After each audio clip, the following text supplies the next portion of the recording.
All right, get ready for a wild one today because we are diving deep into a world where intelligence agencies meet organized crime and where political power gets, well, a little bit messy.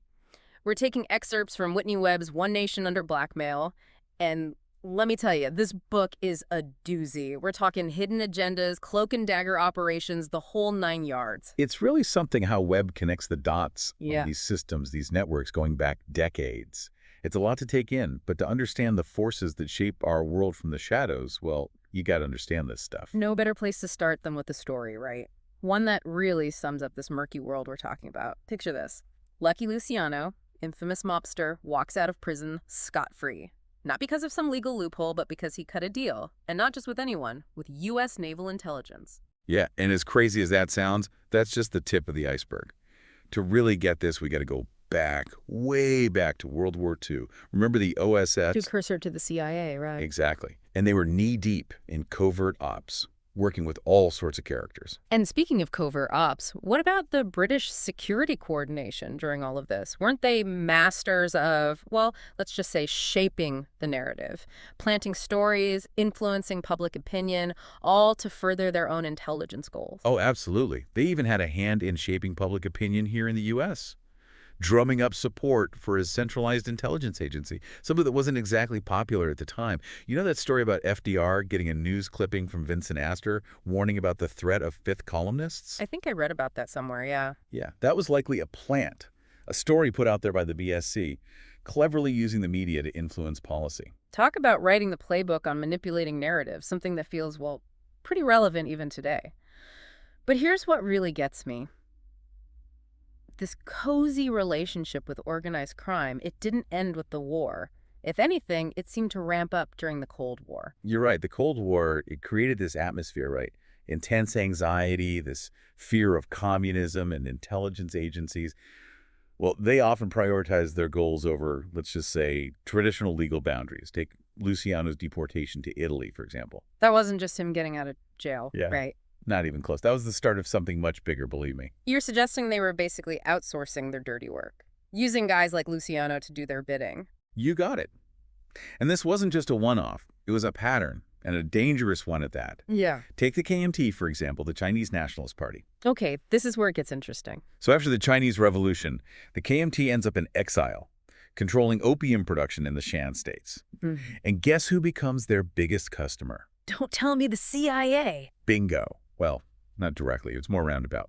You see, the CIA, they had this partnership with the Thai police, who also happened to be pretty involved in the drug trade themselves. Oh, boy. So the KMT ships opium to Thailand, the CIA looks the other way, and bam, Southeast Asia's narcotics trafficking explodes. Talk about unintended consequences. It's amazing how these things spiral out, these connections you'd never expect. And it wasn't just shady figures in the background, right? This ensnared people in positions of power as well. Absolutely. People like Roy Cohn, for example. This guy, he was a powerful lawyer connected to everyone. J. Edgar Hoover, Senator McCarthy, you name it. Roy Cohn, the infamous right-hand man during the Red Scare, wasn't he suspected of using blackmail to get what he wanted? He was a master manipulator, that's for sure. Yeah. And when you consider his connections to the FBI, even Cardinal Spellman and the Catholic Church, it makes you wonder just how far this web of influence really went. They all backed McCarthy's crusade against communism, but were their motives as pure as they seemed? Or was there something more going on beneath the surface? It's like we're talking about a whole network of people, right? People exploiting their power, not for some greater good, but for their own game. It adds a whole other layer to this, doesn't it? What of these hidden networks that Webb talks about? How do they fit into all of this? Think of these networks as all about leverage. Influence peddling, blackmail, even this thing called compromat. Compromise. Yeah, basically using compromising information to blackmail someone. These networks, they weren't afraid to use whatever it took to get what they wanted. Take the Bronfman family, for example. They built their fortune during Prohibition, and there have always been these rumors about their ties to, well, both organized crime and intelligence agencies. And they had some connection to that shadowy Permindex organization, right? The one with alleged ties to intelligence and all sorts of powerful people. Yes, and it's a connection worth looking into. It involves Ludwig Bloomfield, a lawyer close to the Bronfmans, and then there's Taber Rosenbaum, this international financier, with suspected links to Mossad. Mossad, as in the Israeli intelligence agency. That's the one. Promethex itself is super secretive, but they were allegedly involved in arms dealing and all sorts of covert activities. It's a key piece of this puzzle, that's for sure. It's wild, isn't it? This level of power and influence all happening in the shadows. It's like they were pulling the strings, shaping events with zero accountability. And this wasn't just happening in some backroom deal, was it?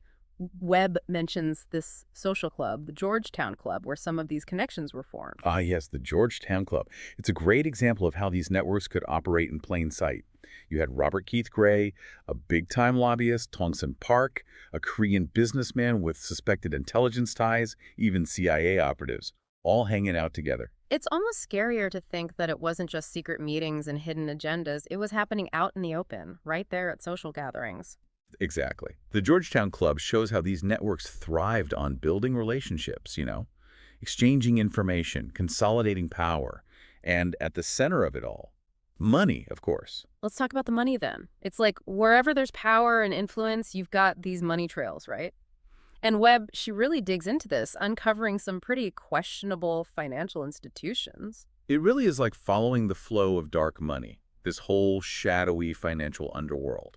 These banks and institutions, they were being used for everything from money laundering to funding covert intelligence operations. The line between legitimate finance and the shadowy world of intelligence, well, it was blurry, to say the least.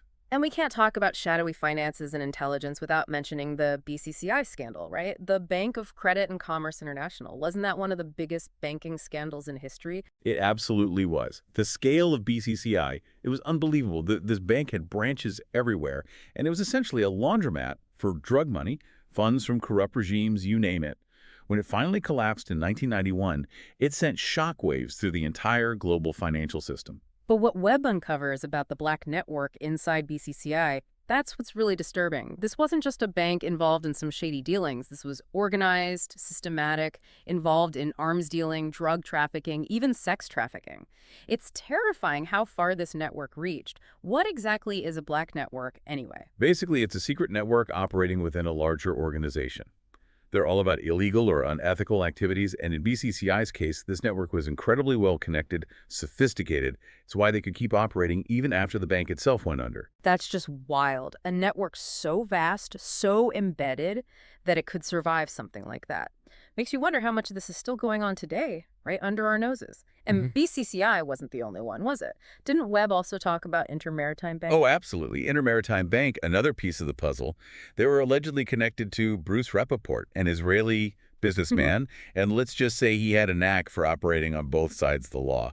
We're talking organized crime on one side, intelligence connections on the other. It really is incredible how all of this ties together. And then there's the case of the Nugan Bank, another bank that collapsed under mysterious circumstances. Didn't that one have something to do with the CIA as well? You're right. The Nugan Bank is pretty infamous in intelligence circles. A lot of people believe it acted as a way to funnel CIA funds, especially for covert ops in Southeast Asia.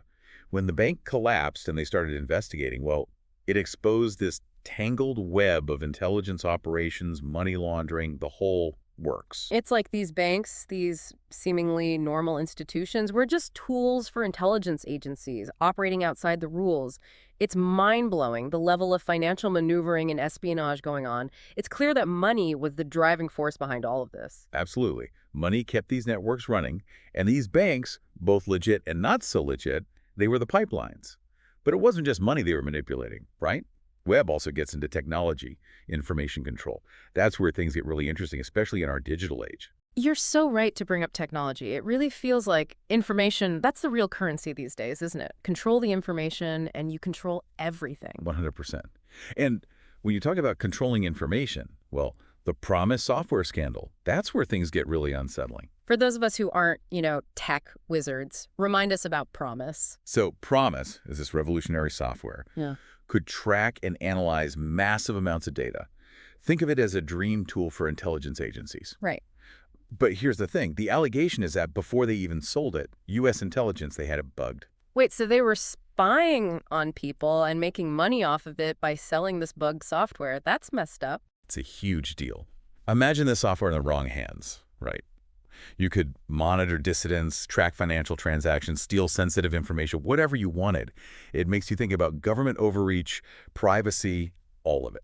And we're not just talking about some theoretical threat either, right? Didn't Robert Maxwell, the media guy, get caught up in the Promise scandal too? He did. Maxwell was accused of using his companies to sell the bugged Promise software internationally. Basically, he was the middleman for U.S. intelligence. Wow. And then you add in the fact that Maxwell himself allegedly had ties to intelligence, particularly Mossad. It just gets deeper and deeper. Every thread we pull, it's like we uncover something even crazier.